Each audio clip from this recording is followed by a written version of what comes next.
Hello all, నేను మీ బాలమురళి. స్వతహాగా నేను ఛానల్ స్టార్ట్ చేసిన తర్వాత జియో పాలిటిక్స్ గురించి లేదా రెస్పెక్టివ్ కంట్రీస్ ఎకానమీస్ ఎలా ఉన్నాయి కానీ అక్కడ ఉన్న కరెంట్ అఫైర్స్ గురించి కానీ ఎక్కువ ఫోకస్ చేసి వీడియోస్ చేద్దామని అనుకున్నాను. రివ్యూలోకి వెళ్ళబోయే ముందు మీ అందరికీ తెలుసు, మీలో చాలా వరకు తెలుసు నేను పవన్ కళ్యాణ్ గారి ఫ్యాన్ బాయ్ని. But at the same time నేను సినిమా లవర్ని కూడా. నేను న్యూట్రల్ గానే చెప్తాను, నాకు ఎలాంటి పార్షియాలిటీస్ లేవు, ఫేవరెటిజం లేదు. ఫ్యాన్ బాయ్ అయినా కూడా నేను న్యూట్రల్ గానే సినిమా ఎలా ఉంది ఏంటి అనేది నాదైన శైలిలో నేను ఒక విశ్లేషణ ఇస్తాను.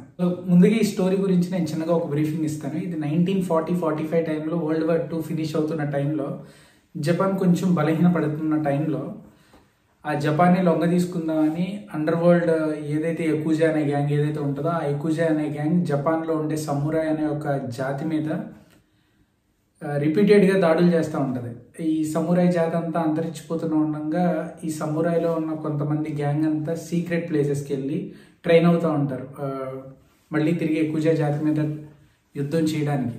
ఈ సమురాయ్ వర్సెస్ యకుజా అనే బ్యాటిల్ ఏదైతే ఉందో ఈ బ్యాటిల్ ఇలా కొనసాగుతూ 1917కి వెళ్ళిన తర్వాత ఈ యకుజా జాతిలో ఉండే కజా అనే అతను, సమురాయ్ అనే జాతిలో ఉండే సెన్సై, వీళ్ళిద్దరి మధ్య యుద్ధం జరుగుతున్నప్పుడు ఈ సెన్సై ఎవరైతే కొంతమంది స్టూడెంట్స్ ఈ ట్రైనింగ్ అయితే ఇస్తారో ఈ ట్రైనింగ్ లో నుండి ఒక కుర్రోడు మిస్ అయ్యి వెళ్ళిపోతాడు.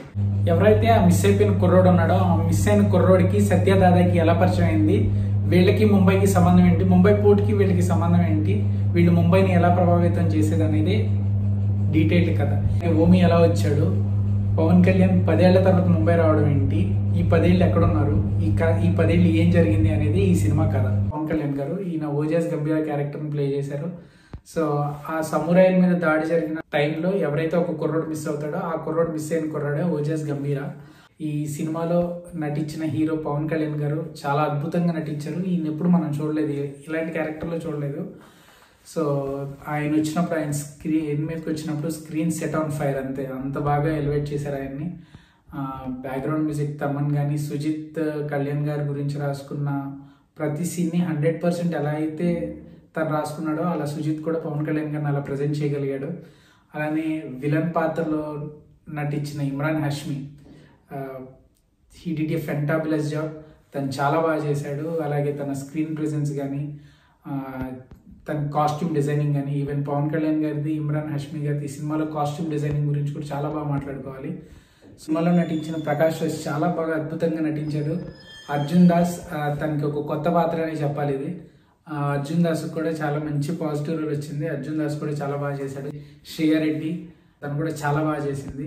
అలాగే ఈ సినిమాలో నటించిన శుభలేఖ సుధాకర్ కానీ, అభిమన్యు సింగ్ పోలీస్ ఆఫీసర్గా నటించాడు. తను కూడా చాలా బాగా, తనకి పవన్ కళ్యాణ్కి మధ్యలో వచ్చే సీన్స్ కూడా చాలా బాగా వర్కౌట్ అయినాయి. అలాగే ప్రొడక్షన్ వాల్యూస్కి వచ్చేప్పటికి డివివి దానయ్య ప్రతి ఫ్రేమ్లోనూ ఆ రిచ్నెస్ కనిపిస్తుంది. ఎక్కడ కాంప్రమైజ్ అవ్వకుండా తీసిన తత్వం ఇది. ప్రతి ఫ్రేమ్ అత్యద్భుతంగా ఉంది. సినిమా ఆశాంతం వీళ్ళ ప్రొడక్షన్ వాల్యూస్ ఎక్కడికక్కడ మనకు కనిపిస్తూనే ఉంటాయి. మనం ఖచ్చితంగా సుజిత్ డైరెక్టర్ గురించి మాట్లాడాలి. సుజిత్ చాలా అద్భుతంగా తీశాడు. తన సాహో తర్వాత సాహో మూవీ రిజల్ట్ ఎలా ఉన్నా కానీ డైరెక్టర్గా సుజిత్కి చాలా మంచి మార్క్స్ పడ్డాయి. సుజిత్ చాలా బాగా తీశాడు సాహో మూవీ. డైరెక్షన్ స్కిల్స్ అనేది ఓజీలో చాలా బాగా కనిపించినాయి. నాకు సాహోలో కూడా తన డైరెక్షన్ స్కిల్స్ చాలా స్పార్క్ ఉందనిపించింది అతనిలో. తమన్ మాత్రం దుల్లో కొట్టేశాడు. అసలు ఎవరో సీట్లో కూర్చోరు తమన్ బ్యాక్గ్రౌండ్ మ్యూజిక్కి. ప్రకాష్ రాజ్ గారి సీన్స్ కానీ, కణ్మణి పాత్రలో నటించిన ప్రియాంక మోహన్ కొద్దిసేపే ఉంటుంది ఆ పాత్ర, కానీ చాలా బాగా వాళ్ళిద్దరి మధ్యలో వచ్చే ఎమోషనల్ సీన్స్ కానీ, ఆ వచ్చే సాంగ్స్ కానీ, ఫ్యామిలీ డ్రామాని కూడా చాలా బాగా తీశారు. గన్స్ అండ్ రోజెస్ అంటారు. సో వైలెన్స్ సీన్స్ వచ్చినా బాగా ఎలివేట్ చేశారు కళ్యాణ్ గారిని. అలాగే ఫ్యామిలీ డ్రామా వచ్చినప్పుడు కూడా కళ్యాణ్ గారిని బాగా ఎలివేట్ చేశారు. ఫ్యామిలీ డ్రామాలో ప్రియాంక మోహన్ కూడా చాలా బాగా ఎలివేట్ అయింది. సినిమాటోగ్రాఫర్స్ మనోజ్ పరమహంస, రవికే చంద్రన్ చాలా అద్భుతంగా తీశారు. ఎడిటర్ నవీన్ నూలి గారు కూడా చాలా బాగా, తన ఎడిటింగ్ స్కిల్స్ చాలా బాగా కనపడి.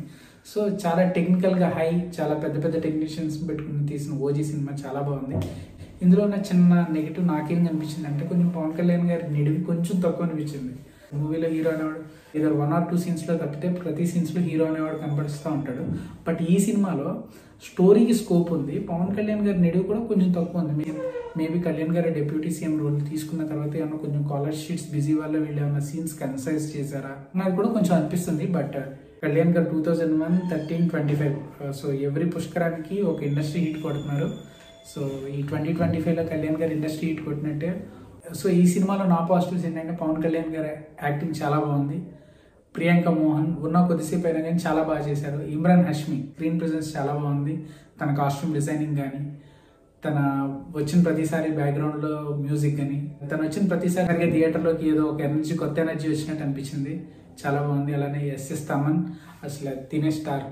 ఈ మూవీకి ఎవరైతే స్టార్ ఉన్నాడో ఎస్ఎస్ తమన్. అలానే సుజిత్ డైరెక్షన్ స్కిల్స్ కూడా చాలా ప్రతిభావంతుడు అనిపించింది. సో టాప్ డైరెక్టర్ అవ్వబోతున్నాడు ఈ సినిమాతో ఖచ్చితంగా. ప్రకాష్ రాజ్ యాక్టింగ్ కూడా చాలా బాగుంది. అలా ఇంట్రడక్షన్ సీన్ కానీ, ఇంటర్వెల్ సీన్ కానీ చాలా బాగున్నాయి. అలానే నెగిటివ్ పాయింట్స్ వచ్చేప్పటికి కొన్ని సీన్స్ వాటి యొక్క స్కోప్లో కొంచెం నిడివి తగ్గించారన్నట్టు అనిపిస్తుంది. లేదా పవన్ కళ్యాణ్ గారి కాలర్ షీట్స్ లేమి వల్ల కొంచెం సీన్స్ ఏవైతే ఉన్నాయో వాటిని ట్రిమ్ చేశారా అనేది కూడా మనకి తెలియాల్సిన అంశం. So other than this cinema చాలా బాగుంది. ఈ మూవీకి నేను ఇచ్చే రివ్యూ మాత్రం 3/5. నేను 3 ఇస్తున్నాను. ప్రతి 12 yearsకి ఒకసారి పవన్ కళ్యాణ్ గారు ఇండస్ట్రీ హిట్ కొడతారు. So 2001 Kushi, 2013 Attarinti Daredi, 2025 OG. So enjoy the OG euphoria. So నా రివ్యూ ఇది. మీరు కూడా ఓజీ మూవీ చూసారా? ఓజీ మూవీ చూసుంటే మీరు కూడా ఆ ఓజీ మూవీ చూస్తున్నప్పుడు మీకు ఎలాంటి ఫీలింగ్ వచ్చింది, లేదా ఆ ఓజీ మూవీ మీద మీ ఒపీనియన్ ఏంటి అనేది కామెంట్ సెక్షన్లో చెప్పండి. నా అనాలిసిస్ నచ్చితే లైక్, షేర్ అండ్ సబ్స్క్రైబ్. నా నుంచి మీరు ఇంకెలాంటి టాపిక్స్ ఎక్స్పెక్ట్ చేస్తున్నారు అనేది కామెంట్ సెక్షన్లో డ్రాప్ చేయండి. Thank you.